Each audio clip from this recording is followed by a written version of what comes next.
నిరుద్యోగుల అంశాన్ని అడ్డం పెట్టుకుని రాజకీయం చేస్తున్నారు. కానీ ఏ పార్టీ కూడా చిత్తశుద్ధిగా నిరుద్యోగుల తరపున సుప్రీంకోర్టులో కానీ హైకోర్టులో కానీ కొట్లాడుతున్న వాళ్ళకి ఎందుకు ఫైనాన్షియల్ సపోర్ట్ చేయట్లే? ఇవాళ నిరుద్యోగుల కేసులు సుప్రీంకోర్టు హైకోర్టు ఎక్కడా కూడా మీరు తప్పు అని చెప్పలే. మీరు 6 నెలలు లేటుగా వచ్చిరని చెప్తారు. 6 నెలలు లేటుగా రావడానికి ప్రధాన కారణం జీవో నెంబర్ 29 ని దాచిపెట్టిరు. ఒక 3 నెలల క్రితం ప్రెస్ మీట్ పెట్టినప్పుడే 50 కేసులు ఉన్నాయి. ఇప్పుడు ఇంకా 100 కేసులు వచ్చినాయి. నిన్నగాక మొన్న గౌరవనీయ హైకోర్టు జడ్జి గారు కూడా దీనిలో తప్పులున్నాయి ఆపండి అని చెప్పారు. ఖచ్చితంగా నిజమే గెలుస్తుంది. తాత్కాలికంగా అబద్ధం గెలవచ్చు, మీరు మేనేజ్మెంట్ చేసి కొంతమంది మీకున్న పలుకుబడితో గెలవచ్చు, కానీ నిజం నిలకడ మీద గెలుస్తుంది. మొన్న వెస్ట్ బెంగాల్లో ఎట్లయితే 25,000 ఉద్యోగాలు అక్రమంగా రిక్రూట్ అయితే కోర్టులు కొట్టేసినాయో అట్లనే నేను చెప్తున్నా, ఈ భూమి మీద సూర్యుడు తూర్పున ఉదయించడం ఎంత ఖాయమో ఈ గ్రూప్ 1 లో జరిగిన అక్రమాలు, ఒకవేళ మీరు ఇప్పుడు కర్ర ఉంది మీ చేతిలో, మీ అధికారం ఉంది అని విర్రవీగి 563 మంది అక్రమంగా రిక్రూట్మెంట్ చేసినా కూడా సుప్రీంకోర్టులో 13 మంది రాజ్యాంగ ధర్మాసనం తీర్పిచ్చే వరకు ఇక్కడ ఉన్న అందరం కూడా కొట్లాడతాం. 40 లక్షల మంది నిరుద్యోగుల తరపున, తెలంగాణ 4 కోట్ల ప్రజల తరపున, తెలంగాణ విటల్గా మట్టి మీద ప్రమాణం చేసి చెప్తున్నా, టీజీపీఎస్సీ అనేక తప్పులు చేసింది. ఆ తప్పుల్ని నివృత్తి చేసుకునే అవకాశం ఇవ్వట్లేదు. మా సందేహాలు, మా నిరుద్యోగులకు ఇంతవరకు చర్చలు జరపలేదు. మా పిల్లలు ఎవరన్నా ఫోన్ చేస్తే కేసులు పెడుతున్నారు, మేమేమన్నా అడిగితే కేసులు పెడుతున్నారు తప్ప టీజీపీఎస్ నుంచి మనసున్నోళ్లు పెద్ద మనుషులు ఎవరు కూడా నిరుద్యోగులతో గాని పౌర సమాజంతో కూడా చర్చలు జరపలేదు. గౌరవనీయులు హరగోపాల్ గారు ఎక్కడికి పోయారు? పెద్దలు కోదండరామ్ గారు ఎక్కడికి పోయారు? పౌర సమాజంలో ఉన్న మేధావులంతా బతుకున్నారా, చచ్చిపోయారా?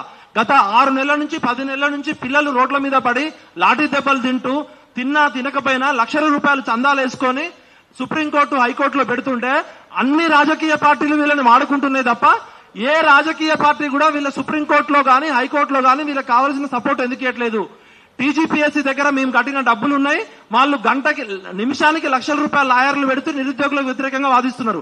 రేవంత్ రెడ్డి గారిని నేను రిక్వెస్ట్ చేస్తున్నా, ప్రజాప్రభుత్వము మార్పు రావాలి, కాంగ్రెస్ రావాలని పెట్టింది కదా, రాష్ట్ర ప్రభుత్వమే నిరుద్యోగుల తరపున లాయర్లను పెట్టండి. టీజీపీఎస్సీ కరెక్టా కాదా అనేది టీజీపీఎస్సీ పెడుతుంది.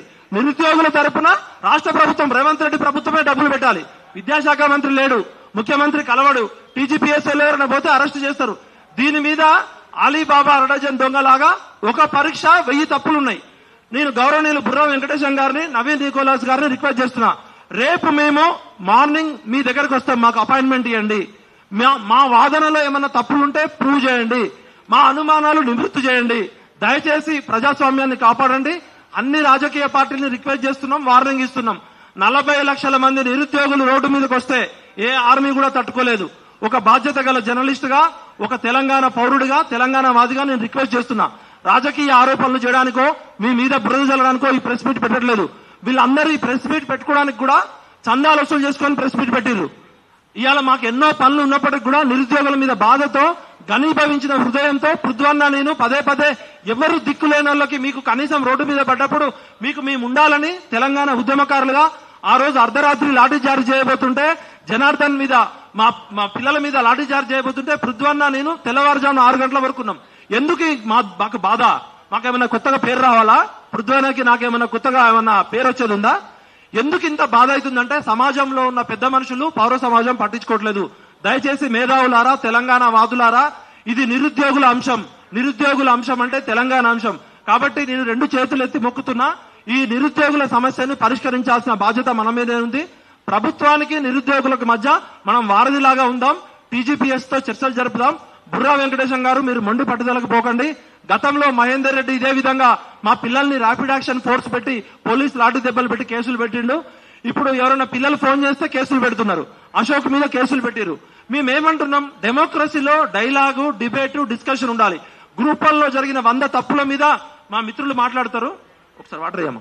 కోటి ఉమెన్స్ కాలేజీలో జరిగిన తప్పుల మీద మొన్న హైకోర్టులో వాదనలు జరుగుతుంటే దయచేసి మీడియా మిత్రులారా మీరు కూడా ఆలోచించండి. టీజీపీఎస్సీ వాదన ఎట్లా అంటే, కోటి ఉమెన్స్ కాలేజీలో 2 సెంటర్లలో 74 మందా 78 మందా 74 మంది సెలెక్ట్ అయ్యారు అని నిరుద్యోగులు కోర్టులో కేసేస్తే టీజీపీఎస్సీ లాయర్ ఏమంటాడంటే, అక్కడ మేము కావాలనే అబ్బాయిలు ఎలో చేయలేదు, అబ్బాయిలు కనుక వస్తే కోటి ఉమెన్స్ కాలేజ్ సెంటర్ లో ఉన్న టాయిలెట్లలో అల్ట్రా గ్రూప్ 1 అభ్యర్థులు అబ్బాయిలు పోయి సీక్రెట్ కెమెరాలు పెడతారట.